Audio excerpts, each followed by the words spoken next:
सुंदर कन्या राम रतनिया सुंदर कन्या राम रतनिया हीरा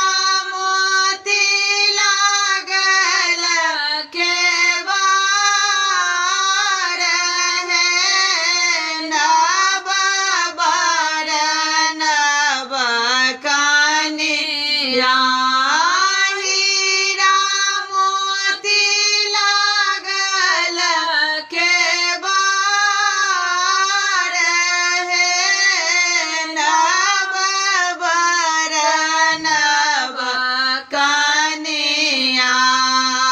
ताहे कोबर अपन सासु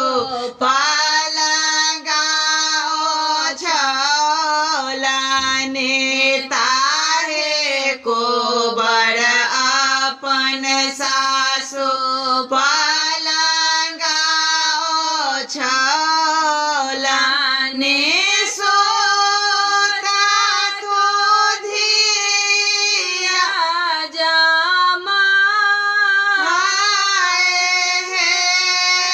नव बर नव कन्या घोड़े सोतो फेरे सोतो राजा जी के